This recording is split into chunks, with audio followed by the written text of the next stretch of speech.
peak. That's the peak of cliche. Saturday morning cartoons. No. Just some of these you got to know are just like a straight up brain dump. We come up with bad names too.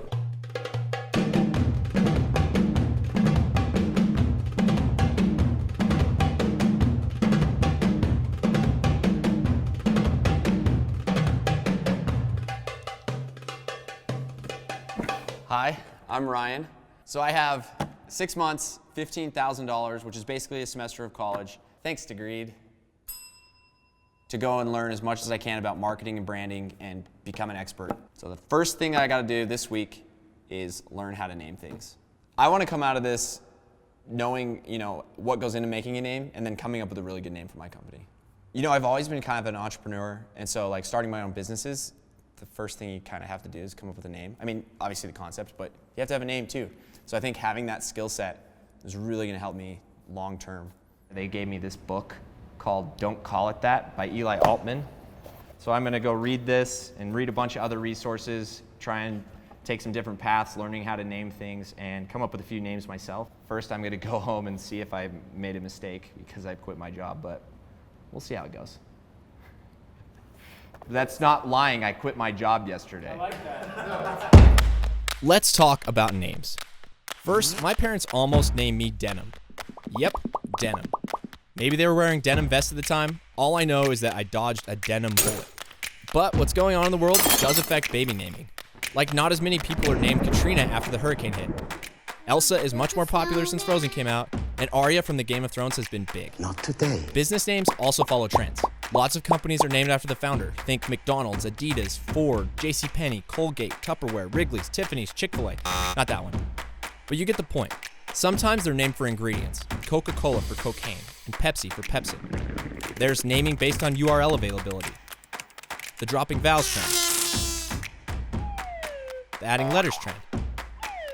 Sometimes companies rename themselves. Datsun renamed to Nissan so their internal product strategy would make more sense.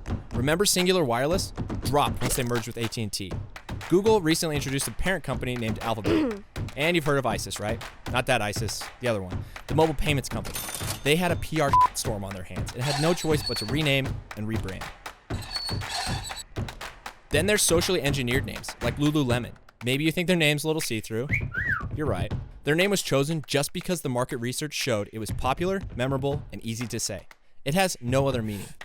Speaking of memorable, the book Thinking Fast and Slow has some interesting stuff about how the mind remembers and associates names. I talked with the people who ran a study mentioned in the book, and they said that names that are more memorable are more trusted, which makes sense. With that in mind, let's go find out more about names. So I've given myself a whole 2 days instead of the week that I was supposed to give myself to come up with a name for my company. Let's dive into this thing. A workbook for naming your company, product, and brand. A book that you can write in is kind of cool. Bad names are your best friend. I'm gonna come up with a lot of those.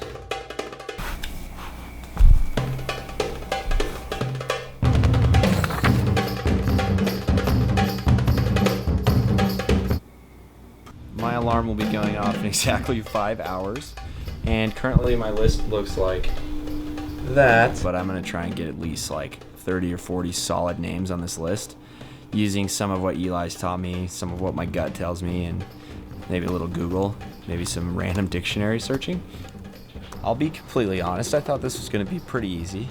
It's not. Let's take some time. Basically, my strategy right now is find any word that stands out in any sentence in this book and write it down. Ooh, I got a good one. I finished the book. I wish I had about a month to come up with a name, but take this list to Eli. I'm actually kind of stoked on a couple of these names, so I guess I'll see you guys in the morning.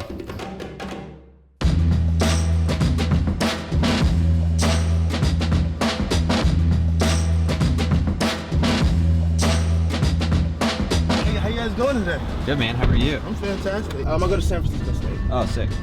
And then I'm also I manage a recording artist, so I can work. Yeah. So it's perfect. Who do you manage? His name is Koran Skirk. He's a local artist from Oakland. I made it to my 9 to 5 on time. How do you what do you think is in a name, like branding? So I feel like it's pretty subjective, because people would say simple, catchy, and rememberable, but that's not a real word. Yeah, no, that's good. All right, your turn. My turn? Yeah, your turn. Can I phone a friend?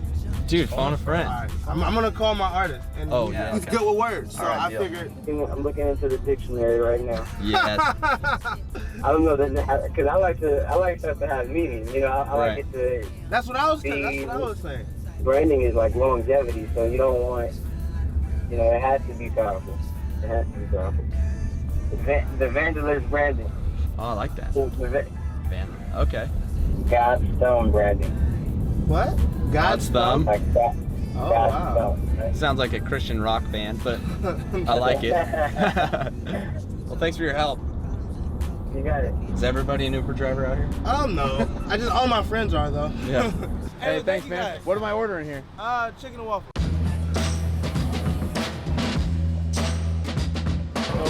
Supposedly it is a 1 mile walk.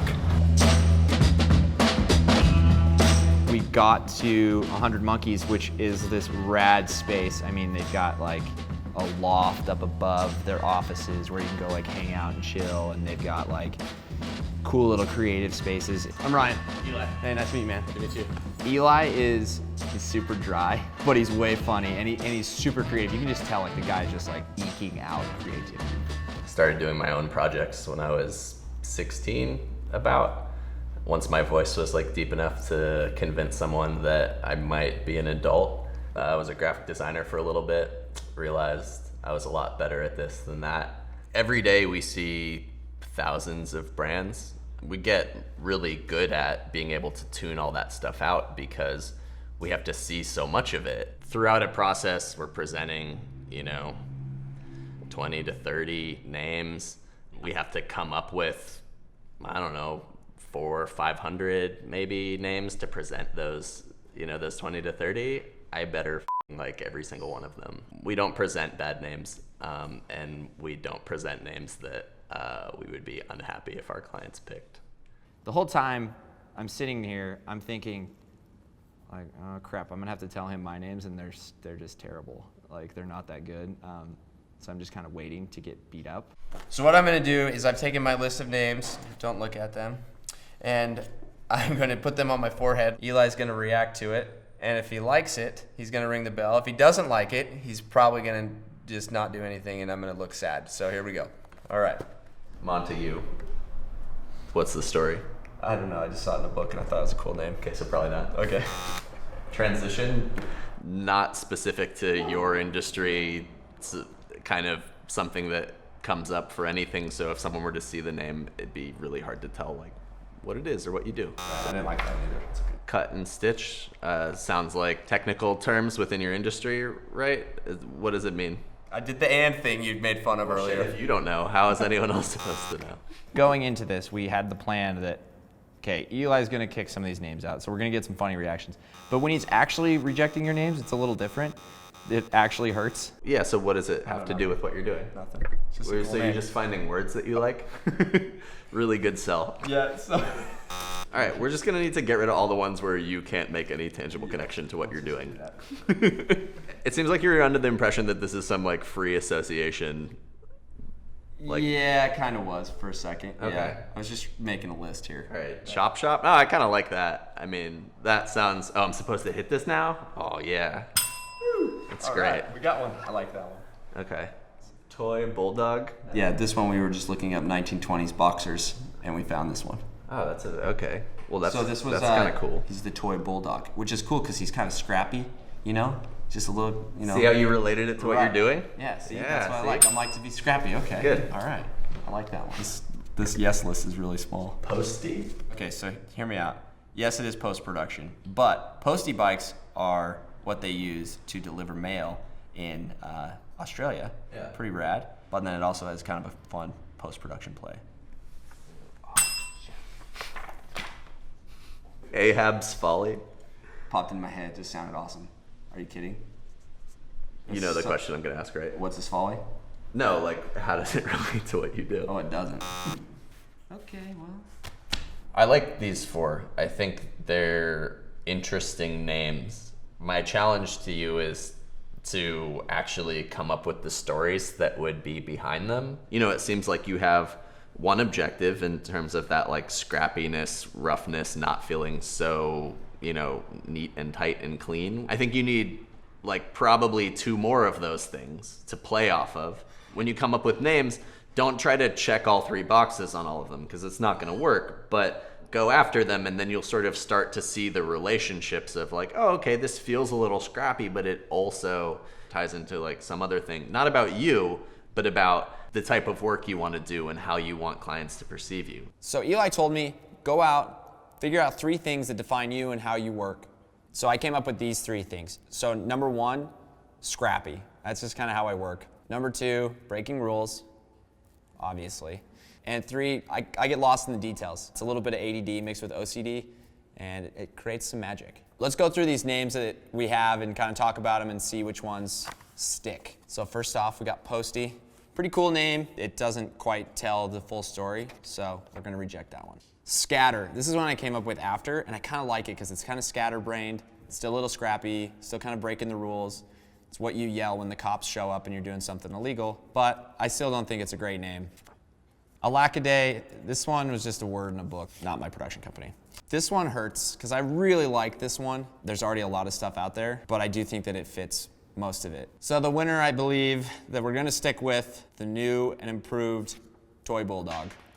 I like it because it is scrappy, he was a boxer, and it kind of fits all of it. And it's an interesting name. Could make for some cool logos and branding and stuff like that. So that's our winner.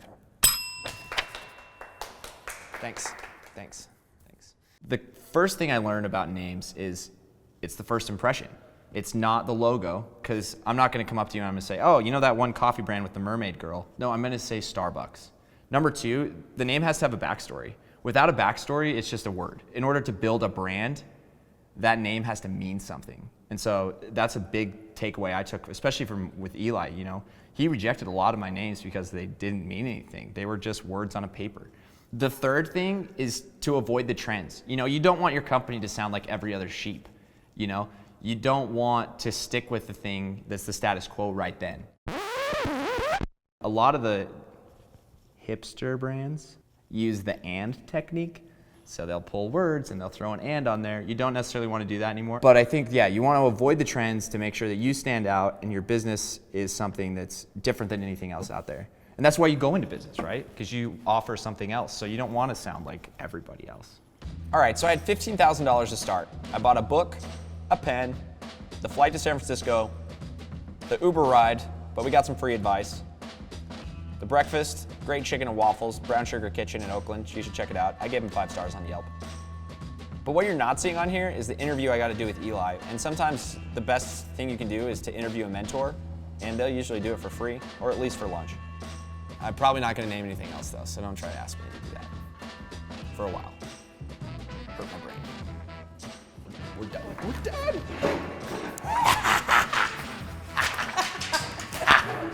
Next week on Ryan Learns Something, I learn how to do voiceovers. Brought to you by Degreed. Learn something new or something. Click here. Congratulations. You didn't get distracted by the top 10 epic fails recommended video. So you should subscribe to watch more videos like this, as well as follow along on my learning pathway on Degreed. Okay, now you can click it. Go over there and click it.